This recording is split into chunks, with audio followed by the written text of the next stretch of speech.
Atenção você que me assiste agora. A gente continua acompanhando e alertando a população sobre o surto de meningite aqui em Maceió.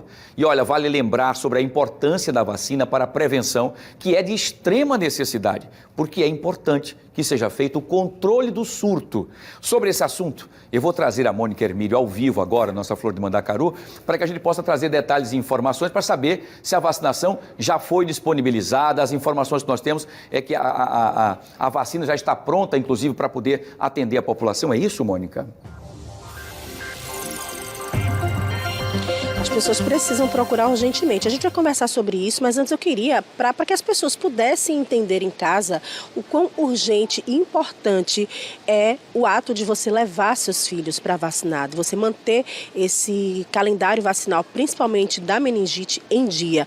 Olha só, de acordo com o boletim emitido pela CESAL, Wilson, 4 pessoas contraíram a doença entre os dias 29 de agosto e 19 de setembro, né? 3 do sexo masculino, 1 do sexo feminino. A maioria menor de idade, né, contraíram essa doença.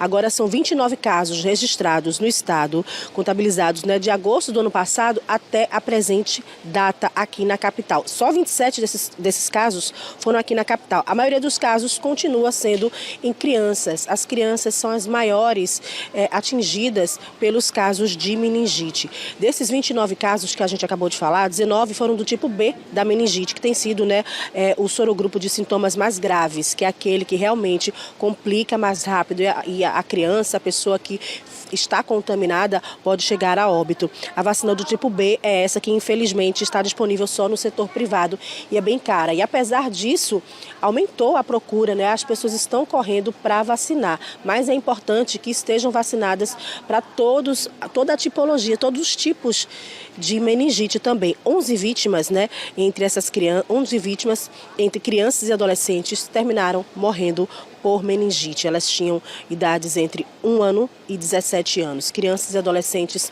que, se estivessem vacinadas, poderiam ter evitado. Para falar sobre esse assunto, reforçar a importância e saber se a vacina para o tipo B já está disponível no SUS, eu vou conversar agora com a médica infectologista Mardiane Lemos, que já está aqui com a gente. Doutora, obrigada por nos receber e para falar mais uma vez, né, que eu acho importante que a gente fale todo santo dia sobre esse assunto, para que os pais possam se conscientizar.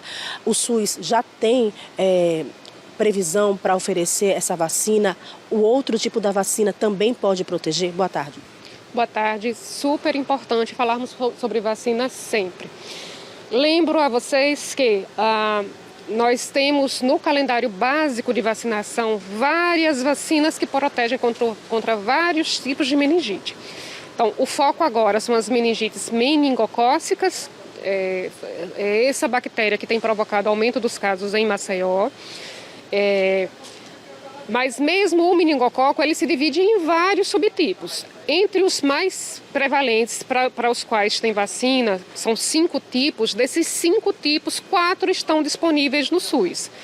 A, C, W e o Y tem vacina disponível no SUS e a procura não tem sido adequada para que a gente mantenha uma proteção adequada para a população inteira. Lembrando que mesmo que a vacina seja direcionada a uma determinada faixa etária, a vacina para o meningococo C, por exemplo, ela está disponível no calendário vacinal desde 2010. Então, pessoas que hoje estão com 13 anos, espera-se que estejam imunizadas para a hepatite C. A CWY está disponível para adolescentes, é exatamente o momento de fazer o reforço de quem hoje está com 11 a 14 anos. Então, são vacinas que protegem contra o meningococo. Já a vacina contra o meningococo do tipo B não está disponível na rede pública. E, segundo informações do Ministério da Saúde, segundo a resposta que foi nos dada quando do questionamento sobre a inclusão dessa vacina para a situação de contenção de surto, a resposta do Ministério é que não há evidências de que essa vacina possa ser utilizada para controle de surto. Isso tem um motivo, né? Existe um racional para isso, compreendo. Porém, nós continuamos como sociedade de infecto, como poder público, também cobrando que seja incluído no calendário básico. A vacina, quando entra no calendário básico, ela tem uma lógica diferente da situação de surto. O objetivo é evitar que haja novos surtos no futuro. Porém, nessa interface mais próxima com o Ministério da Saúde, uma das informações que eu recebi enquanto técnica da Vigilância Municipal é que, infelizmente, a cepa de meningococo que está circulando em Maceió, ela não tem uma coincidência com a vacina que está disponível na rede privada. Então, é possível que haja uma redução de eficácia, mesmo daqueles que tomaram da vacina particular. É possível que haja uma redução da eficácia para esse tipo de bactéria específico que está circulando em Maceió. É o meningo B, só que ele foi subtipado, assim como o vírus da Covid é subtipado em Ômicron, Delta. Então, ele foi subtipado. E esse subtipo, responsável pelo menos por 4 óbitos, que é o que a gente já tem estudo, ele não coincide com o tipo utilizado para a vacina disponível na rede privada. Então, nem a Sociedade de Infecto, nem o Ministério da Saúde, nem a Secretaria Estadual e Municipal estão fazendo chamamento para que a população se vacine, tá? Na rede privada. Também não há indicação de compra da vacina para essa situação. E o que nós queremos, estamos solicitando ao Ministério da Saúde, é que seja feito um estudo de eficácia, que não pode ser feito a nível local, e em havendo comprovação de que a vacina mantém a eficácia, apesar dessa modificação da bactéria, que ele seja incluído no calendário básico vacinal, para que haja proteção para novos surtos. Mas para a situação de surto em doenças em que não tem vacina já disponível no SUS, as outras medidas, como o uso da medicação profilática que nós indicamos entre os contactantes, como o diagnóstico rápido do caso, o isolamento rápido do caso, eles são essenciais para que a gente não passe de um surto para uma epidemia.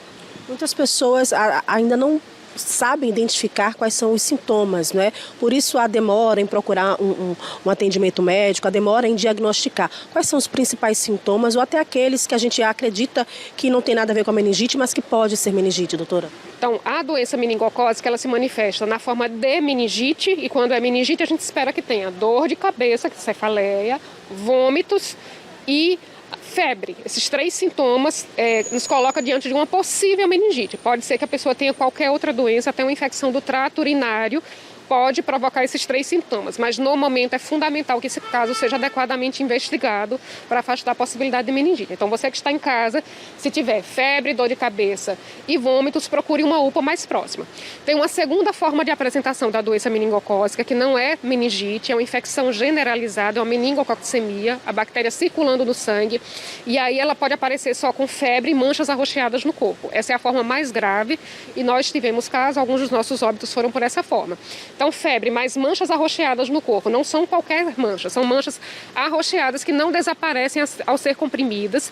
E também não é uma coisa que você vai pensar de uma mancha que apareceu há 2, 3 dias atrás, porque é um quadro muito agudo. Em poucas horas, vai da mancha até a complicação do quadro. Então, é fundamental que, diante do surgimento de manchas arroxeadas com febre, que essa pessoa procure a unidade de pronto atendimento e que o médico faça uma avaliação para verificar se pode ou não ser um quadro de doença meningocócica. É importante que os médicos das unidades de pronto atendimento, que os profissionais estejam atentos para todas as doenças circulantes nessa época do ano que podem se confundir com a meningite. Então, a gente pode ter dengue que se confunde, infecção do trato urinário, a própria Covid pode se confundir. Então, é importante que amplie esse olhar, mas a pressa em torno da meningite é que essa definição do diagnóstico nos leva a fazer a proteção dos contatos. E essa proteção que nós fazemos dos contatos, as pessoas que se expuseram, que vai evitar que essa doença se dissemine. Muito obrigada pelas informações. Tá aí, mais explicado, mais desenhado do que isso, impossível, né? Para você, papai, e você, mamãe, ficar atento aos sintomas da criança, do adolescente, para você se adiantar, levar essa criança para vacinar, é importantíssimo e a gente vai falar todos os dias sobre esse caso, até que os pais possam se conscientizar e a procura por essa vacina possa chegar no nível satisfatório que a Secretaria de Saúde está prevendo, né? Porque ainda está muito abaixo essa procura. E a gente vai continuar trazendo esse tema, trazendo essa campanha para que as mães e os pais possam vacinar e cuidar para que os filhos não contraiam a meningite. Voltamos ao estúdio, Wilson. Muito bem, Mônica. Informações importantes e precisas feitas pela Mardiane Lemos, que é infectologista, tá? O que nos assusta ainda mais, porque assusta no sentido de a gente poder se preocupar. Porque até então, Mônica, nós achávamos, e também a doutora Mardiane, de que essa cepa, inclusive da meningocócica, né, da meningite meningocócica, estaríamos protegidos para algumas pessoas que tinham condições de pagar ali 700, 800, chegou até a R$900 em alguns locais, a vacina em clínicas privadas, não é? Mas aí a doutora Mardiane, então, já fala que essa cepa houve uma modificação. Modificação porque os papais e mamães não fizeram o seu papel de vacinar seus filhos, por conta daquele negacionismo que aconteceu depois da pandemia e outras coisas mais. E aí ela está fazendo esse apelo para que as pessoas façam a visita e procurem, inclusive, a vacinação das outras cepas, para que não aconteça surtos também delas. Porque foi exatamente por conta da não vacinação é que acabou então se proliferando e a cepa acabou então se mutando, se modificando para causar mais problema ainda para a gente. Por isso que eu continuo dizendo, nós estamos recebendo agora as consequências das pessoas que foram discutir a ciência e não se vacinar, principalmente a coisa mais importante da vida, que são os filhos. Essa aqui é a verdade. Obrigado. Ô, Mônica, só para a gente finalizar, doutora Mardiane, qual é agora a proteção? Porque a gente está numa situação complicada. Se essas vacinas, inclusive, da empresa privada, das clínicas privadas, já não atende à demanda da proteção dos meninos, dos adolescentes, das crianças, o que fazer? Voltar ao uso de máscara? O local onde aconteceu, então, todo mundo se afastar daquele local, aquele local ser privado? O que fazer agora, nesse momento, para que todo mundo que está acompanhando possa se proteger?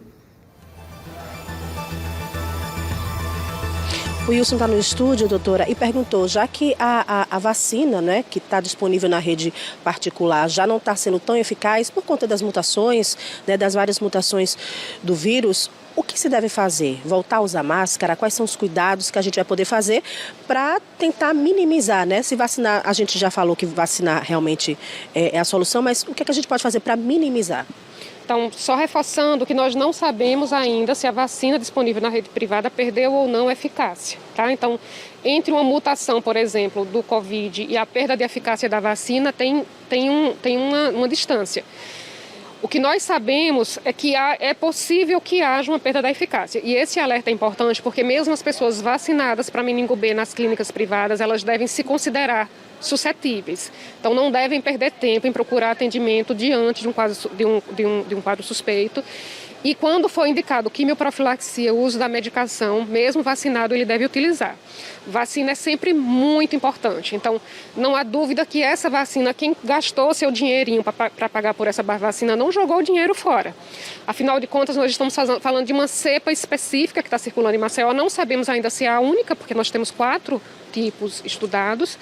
E nós sabemos que há outros tipos circulando pelo Brasil. Então, a vacina é importante. Não se sinta como se tivesse jogado o dinheiro fora de forma nenhuma. A vacina é sempre uma poupança. A gente toma e espera que a gente não precise dela, mas se precisar ela vai estar lá em algum momento para gerar alguma proteção.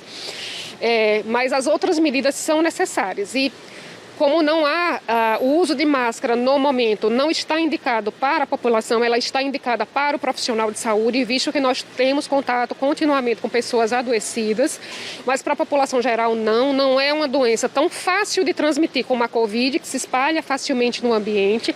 Para que haja o contágio da meningite, é necessário um contato mais prolongado e próximo, contato de no máximo 1 metro, é necessário contato com a saliva da pessoa, que era através de gotículas emitidas no espirro, na tosse ou na fala, ou compartilhamento de objetos como copos e talheres. Então, diante disso, ficam as recomendações de ter etiqueta respiratória, ao tossir, coloca a mão na boca, manter as mãos limpas. As crianças, em especial atenção, para que elas não compartilhem objeto com outras crianças na escola, não compartilhem copo, não compartilhem talheres. Isso é um desafio imenso, especialmente na rede pública. Então, quem frequenta escola privada já tem o hábito de levar a sua garrafinha, cada um usa a sua. Mas fica o alerta para as escolas públicas, é importante que cada criança tenha o seu copinho, se não dá para levar para casa ser o seu, que adote seu copo durante o turno da escola, isso é uma medida fundamental. Fora isso, é a quimioprofilaxia, é o uso de medicação quando dá identificação do meningococo. A vigilância epidemiológica vai até os contatos, não se preocupe que vocês, se houver exposição, vocês serão contactados, é um trabalho que a vigilância faz há muito tempo, que está sendo intensificado agora, obviamente. E se houver risco de haver o adoecimento, a medicação vai ser entregue em suas mãos, provavelmente em sua casa ou na escola, e tome a medicação no horário que foi prescrito, conforme foi prescrito. Infelizmente, a gente já teve situações em que a família se recusou a tomar a medicação, a gente já teve situações em que a família fez uso de forma incorreta, e isso coloca em risco não só a pessoa, como coloca em risco as pessoas que estão em volta. Porque o meningococo tem uma outra particularidade, nem todo mundo que entra em contato com essa bactéria adoece. Mas algumas pessoas que não adoecem, elas passam a ser portadoras da bactéria. A bactéria vai ficar lá na boca e ela vai sair transmitindo pela comunidade sem nem saber que contraiu. Então, quando a gente indica quimioprofilaxia, a gente indica com o objetivo de evitar que essa pessoa adoeça e de evitar que ela passe a ser um portador, disseminador dessa bactéria na comunidade.